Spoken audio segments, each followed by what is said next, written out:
I'm telling y'all that literally I almost died. Nobody's taking my life seriously. This is it. Like, I'm going. Pillows are disgusting. The water would be very brown.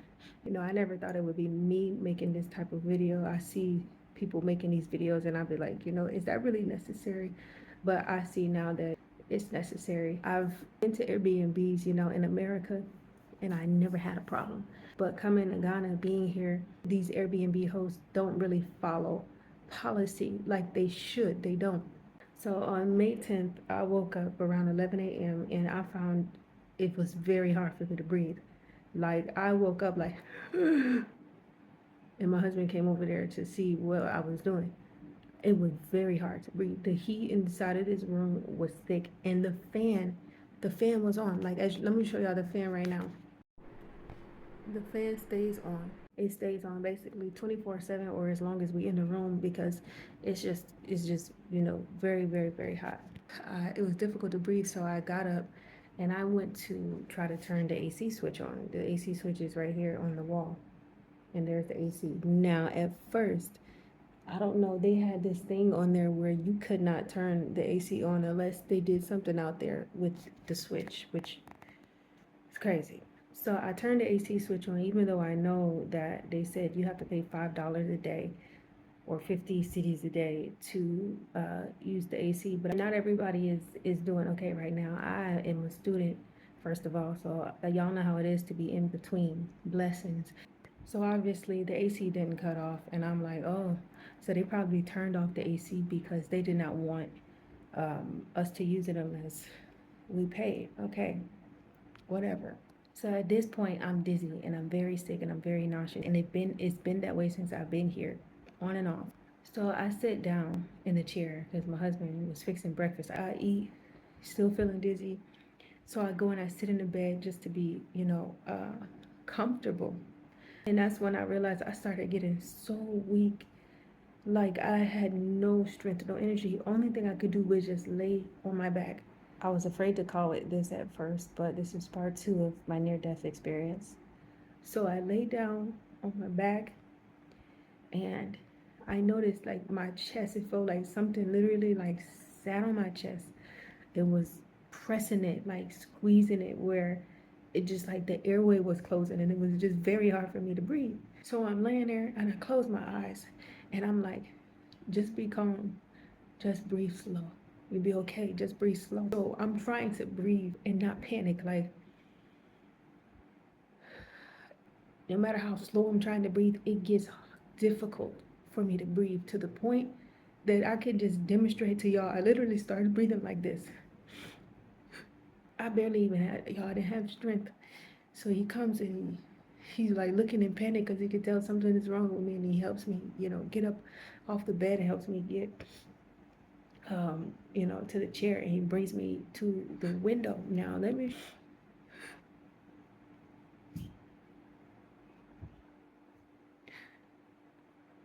And in my mind at this point,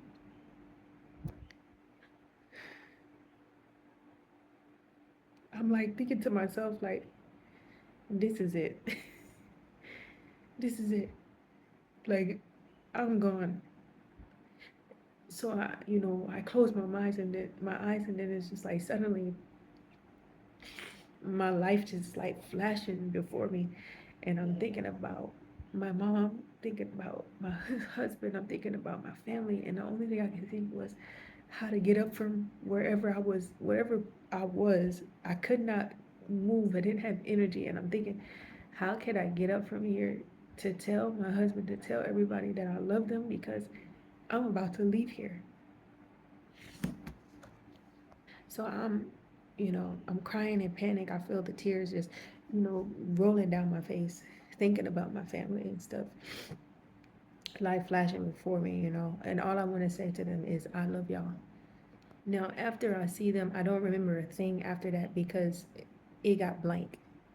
And all I see is a quick flash of this. I know everybody always say white, but seriously, all I could see is this quick flash of brightness.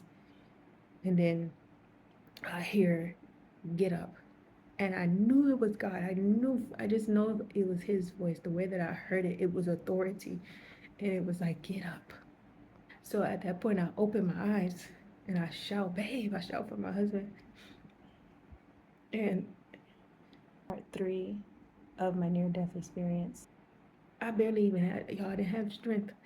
So he comes and he's like looking in panic because he could tell something is wrong with me, and he helps me, get up off the bed and helps me get, to the chair, and he brings me to the window. Now let me show y'all the the window. Let me show you the window. It's dark right now, but this is the window.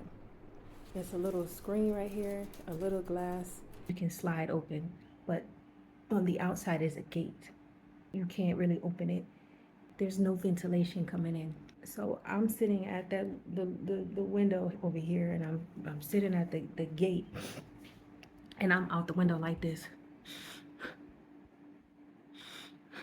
still breathing like a fish, can barely breathe, or I should say, breathing like a fish out of water. When you take a fish out of the water and they like gasping for air and stuff. And at that point, my chest was so tight, it hurt.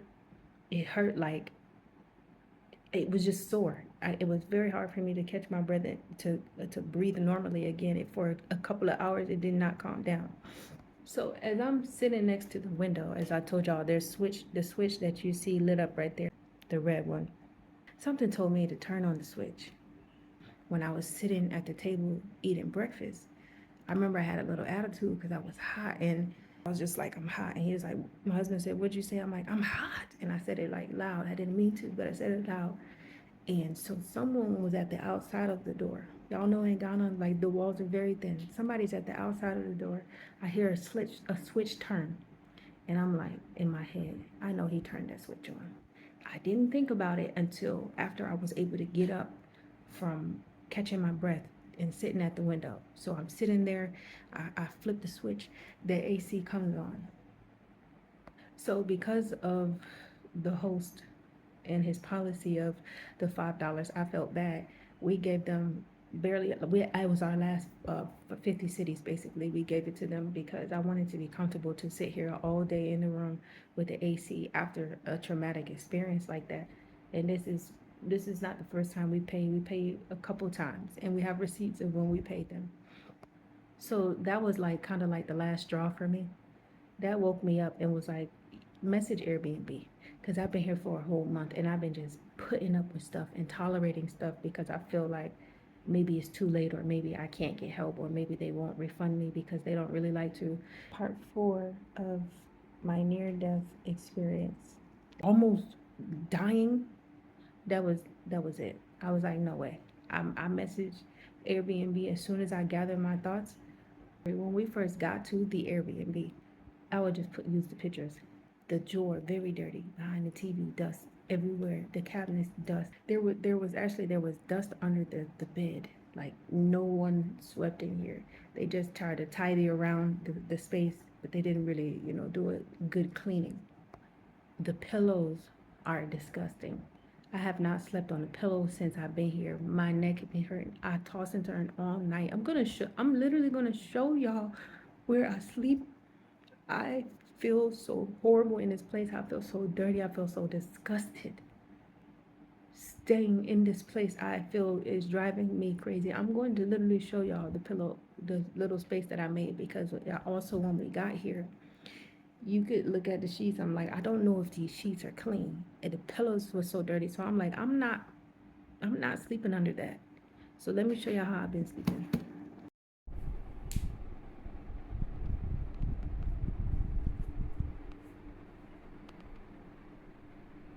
Sad case. That's how I've been sleeping. Right now, what time is it? But like 5 in the morning. Sometimes I don't sleep till 6. Either I'm fighting with the heat, the room is muggy or stuffy, or I got a little, mental things going on, and so I don't like dirty stuff. It really makes me feel I just can't exist with it. I just don't like it. And so I toss and turn, and I just sit over there sometimes, and I'm just like, I cannot wait till I'm able to get money to get out of here, because it's torture. So on top of that, when we first got here, the first thing I really noticed in the bathroom was that there's no shower head. So I'm like, where's the shower head? Because on the photo there was a shower head. So we mentioned something to the guy. I think that was like the first or second day we mentioned no shower head, and he's like, oh, it's not fixed yet. So I'm like, okay, when they gonna get it fixed? And we've been trying to get them to fix it. Part 5 of my near-death experience. They didn't really come and fix it until the day before we were supposed to check out of the room, is when they fixed the shower head. Sometimes when you turn the water on, the water would be very brown. You run it and run it and run it, it's still brown. Like I'm like, what kind of water is? I mean, I'm a foreigner, so like I don't understand. Is if you are an Airbnb, there should be certain things should be a standard. You know what I'm saying? Like I understand sometimes you have unforeseen issues or whatever. I understand it, but it was just like this is unacceptable.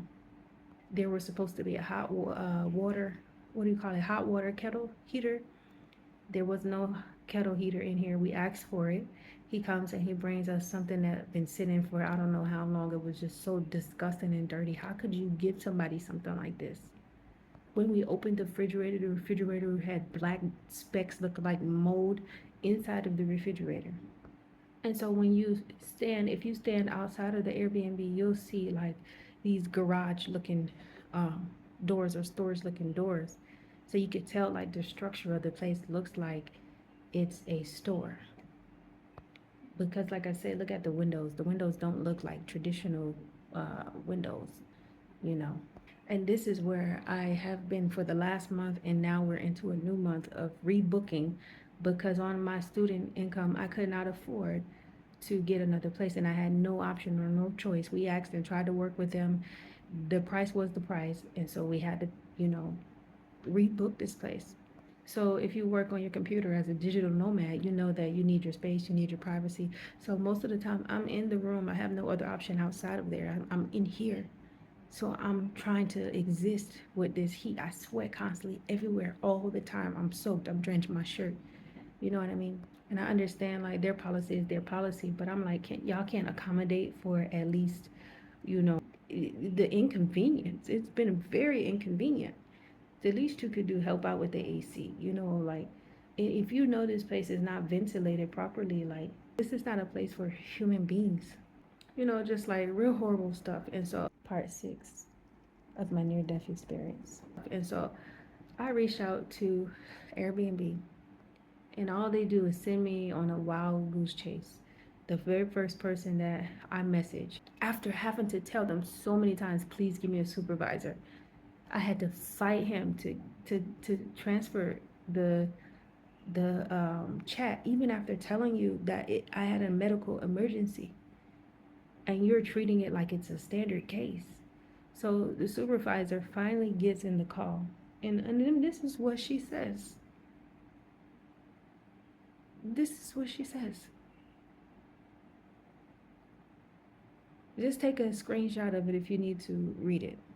So she tells me, well, I'm going to be out of office. Now, forgive me if that is true. You're not going to be at work for 2 days.